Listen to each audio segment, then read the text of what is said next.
good afternoon, or good morning, or good Saturday if you're in a different time zone, like Sir Z is. It is the pre-match American Scouts or TV, Liverpool v Arsenal at the Emirates. An important game, as they all are. A big game and a big test for Liverpool. Joined by Sir Z. Sir Z, how are you feeling today?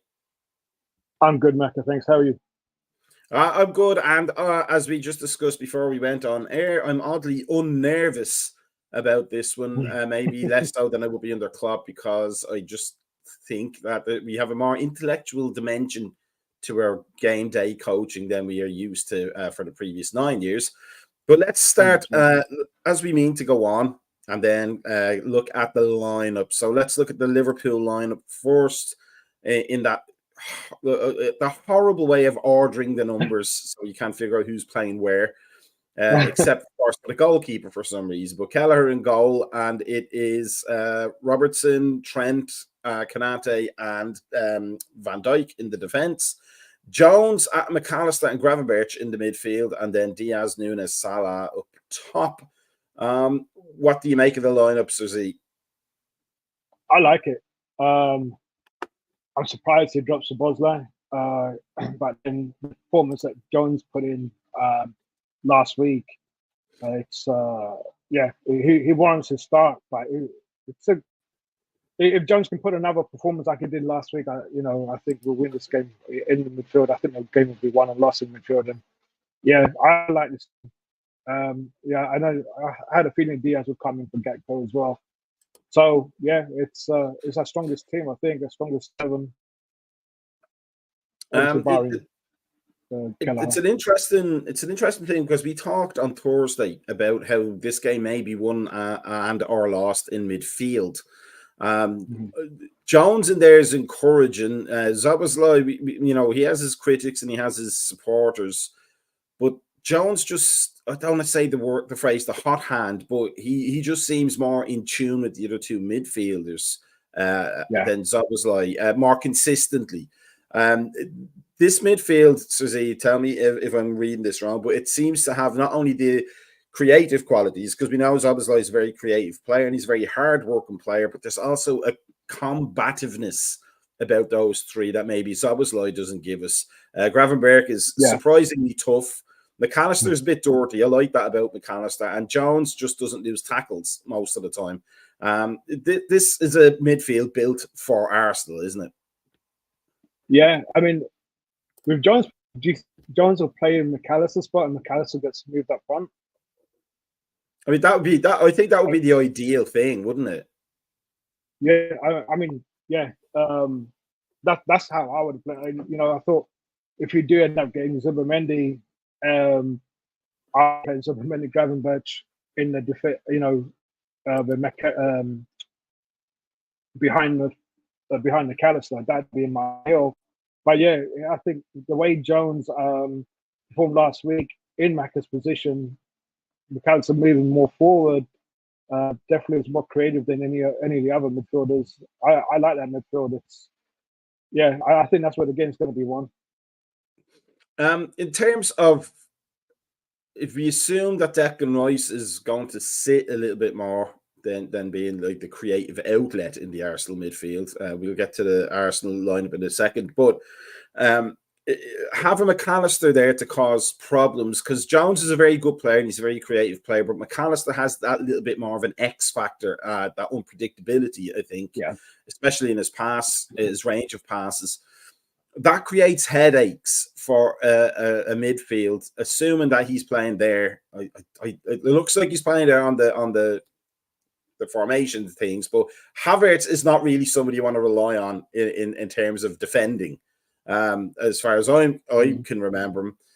So having McAllister causing problems in that central midfield for Arsenal rather than Jones it's a headache that maybe they didn't want to have. Do you think? Oh yeah, it's just looking at the mask. I haven't seen too much of Marino. I don't this season. I know he's injured for the start of it, so I'm not sure how many games he's played. I'm glad. I don't think Partey's playing. I think if we can keep Partey quiet, because he usually has a good game against us, So I think Partey, if he can get it in, Mino, like I said, to me, is an unknown quantity. And I think Rice blows hot and cold this season. So yeah, dealing with Callister and his intelligence and his thinking, and with the forward line we got up, it's going to be a tough game for the Arsenal midfield and defense. Let's look at the Arsenal lineup. It's Raya, Partey, White, Gabriel, Timber, Rice, Marino, Trossard, Saka. I mean, we discussed this again before, and it was on the Discord channel, which everybody should be signed up to, as well as liking and subscribing to all of the socials. But complaining all week about, and 2 weeks even, a bit more for Arteta about injuries, and then it's pretty much the lineup. We talked on Thursday, I think it was Thursday, about Arteta being almost a fake Pep Guardiola, like somebody who's performative rather than genuine. And any sort of mind games by Arteta, it kind of reminds me a little bit about any kind of time that Brendan Rodgers tried to play mind games in the media when he was with us. He doesn't do it as much now. And when he does it, it's very good up in Scotland for Celtic against Rangers. He's apparently very, very good at winding them up. But you have to think, looking at that lineup, that Slot was gone. Now, this is going to be pretty much the lineup, and I'm not going to be falling for any sort of tales. What do you think? Yeah, I think like Ryan was saying, Partey is going to be playing right back. I thought Timber was a right back, but either way, to have Partey as full back, I think that was an odd choice given the fact they have Zinchenko. So that probably told about Zinchenko more than anything. But yeah, I think that's I don't think Slot fell for the whole, Saka's going to be injured and whatever. So yeah, I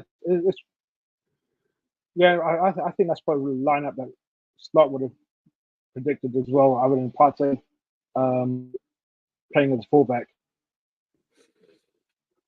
Unless they play 3-5-2. Could be that. The format I have is not the formation they may play. So when we look at that, we'll have to take those things into account. But before we look at the Liverpool formation, West Ham are beating United 2-1. If you're into that kind of Schadenfreude, which we are. That's what we're here for. But let's look at the Liverpool formation. It's what we expect. It says 4-3-3 here, but it's really the 4-2-3-1, really, when you think about it, with McAllister in the 10, as his number would suggest. But, I mean, we talked and criticised about Darwin Núñez. On the Discord channel yesterday, I suggested that if given a choice between Darwin Núñez and Chris Wood, I would take Chris Wood as a number 9. Given that he has 7 goals from the team he's playing for right now. And I don't think Darwin Núñez has had 7 shots on target so far this season, albeit with substantially less minutes.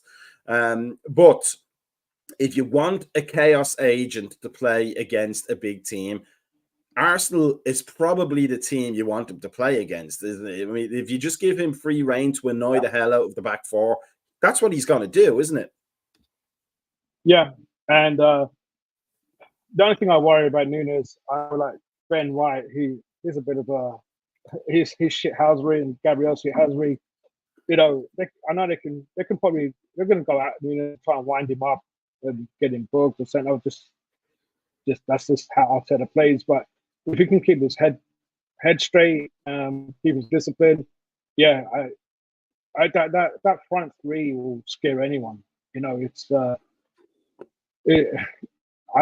just don't see any forwards out there in the Premier League that can even match that front three. And I think that we've got another 3 behind them that are equally just good, apart from Salah. It's. I don't see how Arsenal will cope with that unless all players or Gabriel and Ben White and the keeper have like games of the season. It's a daunting task for him for sure. Let's look at the Arsenal lineup as LiveScore has it, 4-3-3. But as you said, it could be a 3-5-2. It's going to be a tough one to read until we actually see it happening. I mean, like, I'm not. They're a handy team. Let's not pretend that that it's a mid-table team. They're going to challenge up there somewhere, at least in the top four, if not for the league title itself by the end of the season. But player for player, if you match up the players against who they'll be playing against, like Diaz against Partey, if just going with this, Timber against Salah, their midfield three against their midfield three. I mean, Saka is a worry because he's a talent. Let's not pretend. And Trossard is a decent player. He would have been a player I wouldn't have minded picking up at the time. But am I being overconfident to say we kind of have the superior lineup right now for this game? Yeah, I would. Yeah, like you, I'm worried about Saka against Robertson. Listen, or depending on what Robertson turns up today. I mean, he started off slow against Chelsea and he grew into the game. So yeah, the left side for us is a worry. And Martinelli against Trent, Trent historically has never had a good game against Martinelli either. So so on the two wings for us, those are my biggest worries. Trossard, like you said, I would love to have Trossard in our team. Just he's one of the players who loves scoring against us, and he just pops up when you expect it. And Havertz is another one. Like he ordinarily wouldn't be worried about him, but he just kind of just goes under the radar and he gets vital goals for him. So I think most like play for play, I think we do have a better team, but they do have match winners in that team that have caused us problems before. I'm just looking at that lineup there, Susie. Ben White as a centre half doesn't strike me as a confidence move, so I think you might be right. I think that might be a back three. Having to make that or 3-4-3, yeah, but having to make that shift for a formation, I don't believe they play. Certainly not seldomly, but it's definitely not a go-to formation. No. It could become. I mean, they're surely not going to go man for man at the back. They're surely not going to go 3 against 3 at the back. So somebody's going to have to come back and help out there. So it's got to be a 5-back line, really, when you think about it. So they're going to be drawing resources from their attack from all over the place, which should help our possession game, do you think? Under Klopp, I'd be more worried because we left a lot more gaps under Jurgen Klopp with the constant attacking and constant gegenpressing. But for Slot, we get back so quickly and we use the ball so much more patiently that this could become a bunker game for Arsenal almost if they're not careful, couldn't it? This plan could blow up in their faces really badly. Yeah, and there's definitely a chance of like it completely like being a rout for us if it goes the way we hope it will, and they try to pick this on player for player, like you said, because all Arsenal know for the last couple of seasons, from what I've seen, apart from when they play Man City, is that they just go all out attack, and they've tried to do that with us. And we didn't beat them last season because of the way they played against us. So they tried to do that with us, and given the fact that they have a makeshift defense, counter-attack, we can definitely get at them. I just hope we keep possession more than what we did against Chelsea. And I think I was saying after the game that he was disappointed the amount of possession that we didn't have, but it was just lucky that we didn't get punished for it. But oh God, it's just such a tough game to predict. I just think I'm trying not to be overconfident, but if we can keep our game and stop and keep the players' heads together, it seems like it's there for the taking, and it could be a route for us. Ryan Thompson earlier said that Arsenal have no real game changers coming off the bench, in his opinion. So let's look at the benches side by side. I mean, I'd be inclined to agree. I mean, Jesus, maybe Sterling against Liverpool could be a thumbing the nose at us. But again, it's not Sterling of 2014 to 2019. 19 or thereabouts. This is an old, even if he still runs like a 10-year-old, this is an old Raheem Sterling at this point.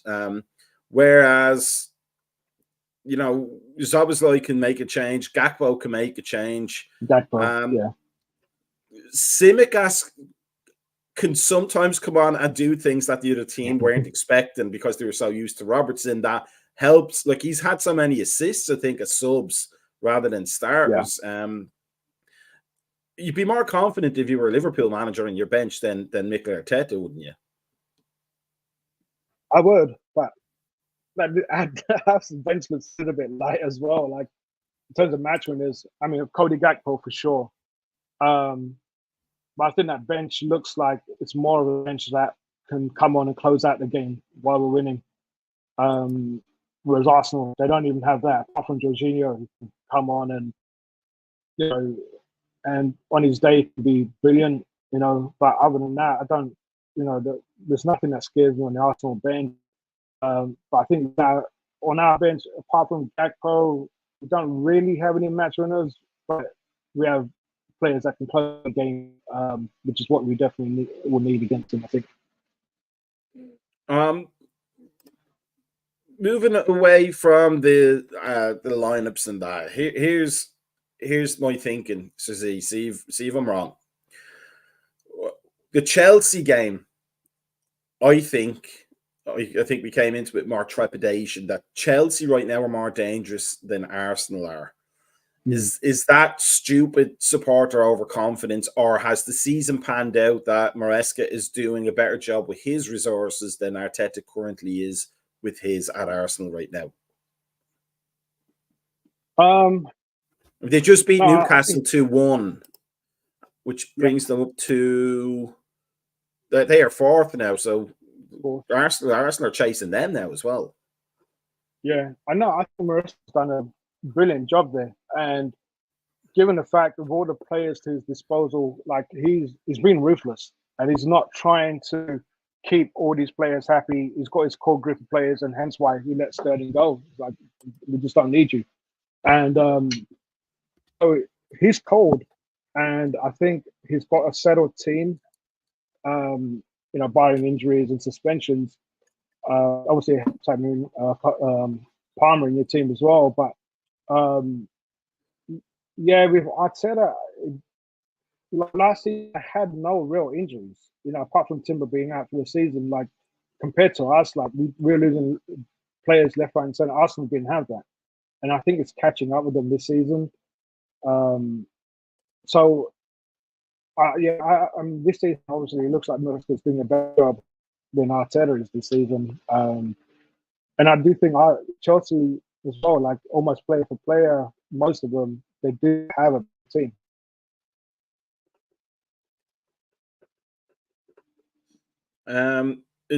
In terms of just United lost 2-1 to West Ham, so let's get the little violins out for Eric Ten Hag. Here's one thing I want to point out. Saidu says that he hates this 4-3-3 formation without an aggressive defensive midfielder. But we're 3 wins from 3 in the Champions League, and we're top of the league if we win today. I mean, it's a bit churlish to be complaining about the formation and the lineup when Slot is doing so well. One solitary loss so far this season. Are we as fans expecting a little bit too much sometimes from this team, especially in light of the fact you'd almost expect a honeymoon period for a manager to come in? We've seen it so many times, taking over successful teams and then they drop like a stone. Moyes at United for one famous example, and everybody after Arsene Wenger pretty much for one other famous example. But Slot has started so well that you almost forget that you know he's taken a very good team and made it a little bit better. Are we sometimes as fans, or portions of us as fans, are we a little bit too harsh and not willing to accept that we're actually in great shape and we are actually in great hands, and the other shoe is not going to drop anytime soon? Yeah, I understand some pessimism. I think that just comes in the territory of being a Liverpool fan. But we've shown we don't need a number six, like that traditional number six that we needed on the club. We're playing completely different. Our midfield has more position. The reason why we needed someone like Fabinho was because, as Trent said in one of the interviews, before the game was to give the other team possession so we can counterattack them. So we don't need that. What we've done so far, we don't need that aggressive defensive midfield. We just got to play intelligent with the ball. The fact that we've only conceded 3 goals this season, and you can say, well, we haven't played great teams, but these are the teams that we were drawing against under Klopp, which is why we didn't win the league. And even if we don't win today, you look at Manchester City, they didn't last season, they lost to Arsenal last season and still won the league. So I think we as fans and other fans need to get used to this new system. I don't think anyone's getting carried away with it. We saw under when David Moyes took over, or I think when Emery took over Wenger, and they started winning these games, and everyone thought nothing stopping them, and then everything comes crashing down. I think Liverpool fans, we're not getting carried away. We're still like on tens of hooks, like just trying to get used to this team like performing the way it is. And I think come December, January is when we can start having, being a lot more optimistic. So I kind of understand Saidi in that sense, but I don't think we need to be scared of teams anymore. We need the ball. I'm not playing that high line defense like we used to, and getting scared that we're going to get caught out, but with the offside and leaving things to VAR. It's I think we're in a better position than we were definitely compared to last season before. In terms of, you say we'll get to January and all that, but it's nearly November now. It's like we're a week away from November. Yeah. Like the season is flying in. The international breaks break it up a bit and make it seem like we haven't done as much or played as much football. But the season is flying in, and before you know it, it'll be February, March when the separation really starts to happen in title races and relegation battles and the race for European places, etc. And the key thing is we have to just stay on pace up till about March, don't we? So even a draw today is going to be a good result for us, isn't it? Oh, yeah, definitely. Because it means that Arsenal, we've taken 2 points away from Arsenal. So the bigger gap that we can put between us and third place, which I think Arsenal, I predicted it was going to be Liverpool, Man City, Arsenal at the beginning of the season. So and Man City is going to keep doing what they're doing. It's just like we just have to expect that that's who we're going to be against. And if we can come above Man City, then I think we won the league. So it's just creating that gap early on against Arsenal, and if you can win and just watch Arteta completely implode. It's definitely great for us. And like I said, the games are coming thick and fast. I remember by the end of November, I think really by the end of November we'll be able to see how well this team has come along.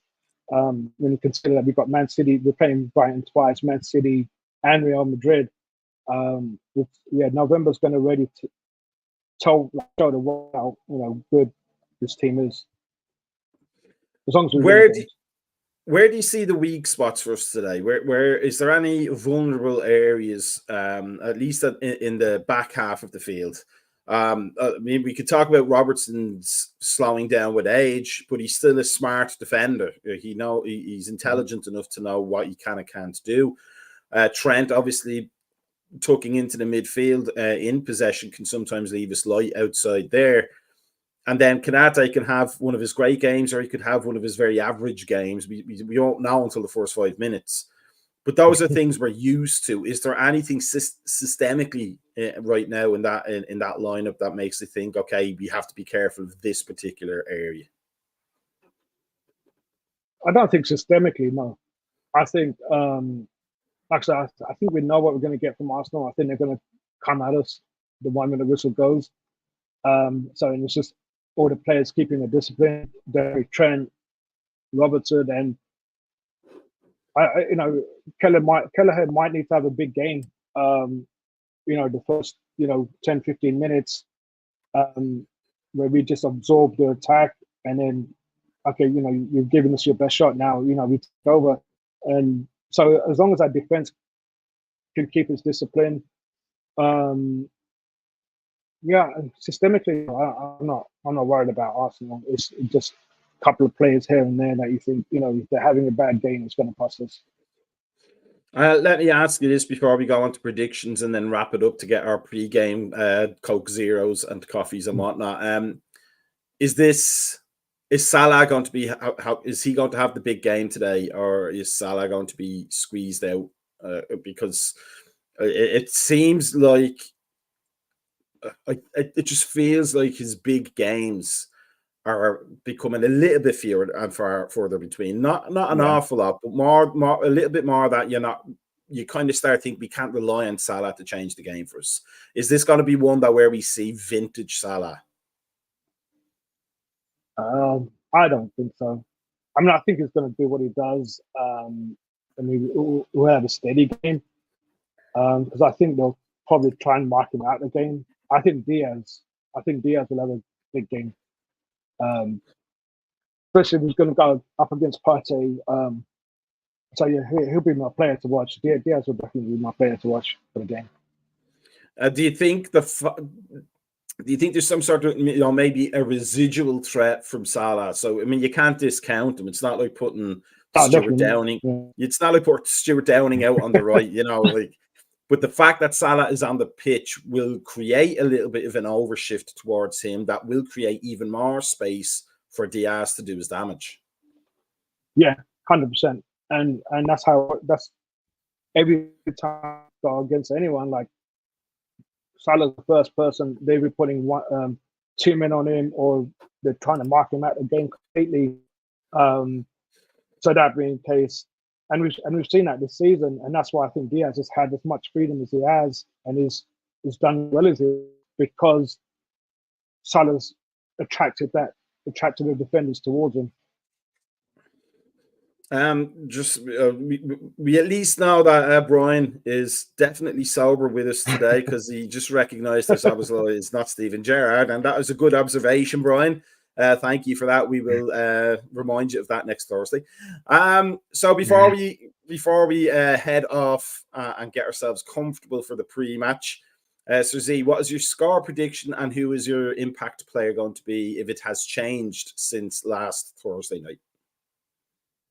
I think it's going to be 2-0. Originally, I thought Salah would be the impact player, but I'm going to go for Diaz. Diaz playing today, and looking at the lineup, I think Diaz will be our impact player. I think, I can't remember what I said on Thursday. 5-0 Nunes hat trick, but I'm not going to go for the 5-0 Nunes hat trick. But I gotta go for 2-0. But I think the impact player might be Kelleher. I think he might be the one that keeps us in a game early on, as he said, and maybe pulls off a great save in the second half. But I think we can be confident as Liverpool fans that we're not going to be as open against Arsenal as we would be in previous years. So it could be another slog in terms of entertainment, but incredibly solid in terms of our nerves and our cardiologists and neurologists' satisfaction and happiness with us. Brian's sticking with his melodramatic 1-1. If you're on the Discord channel, ladies and gentlemen, you can tell us what your scores are in there. I'm sure you can still comment on our YouTube and Facebooks. But stick with us. Keep an eye out for a probable post-match, depending how depressing or how elated we are at the end of the 90-plus minutes. The United game went into like 14 extra injury time minutes. Let's not hope it doesn't go that far for us. But a nice 2-0. Yeah, let's keep Eric Ten Hag in a job. I think that's what the thinking behind was. But let's hope that we have something to smile about at the end. I think 66% of the possible outcomes favour Liverpool. A draw or a win works for us. So let's hope it's one of those two. And we will see it in about 2 hours. The best time to play them. Yeah. And the best time to play them as well. So let's Well, I mean, we're playing them on Sunday, Susie, just so you know. Like, I know you're still last Friday morning, back in your time zone. But we will see everybody in 2 hours ish, hopefully happy and definitely full of caffeine. So join us then. Make sure you are also liking us and then following us on the YouTube and on Facebook and Instagram, X formerly known as Twitter, and also our Patreon for all of the good stuff. Brian hopes for a win, but he's sticking with his melodramatic 2-1. See everybody in 2-ish hours. Let's hope it doesn't go too far into injury time, because that means there wasn't much injuries. Peace out. Have a good one. And we will see you in a while.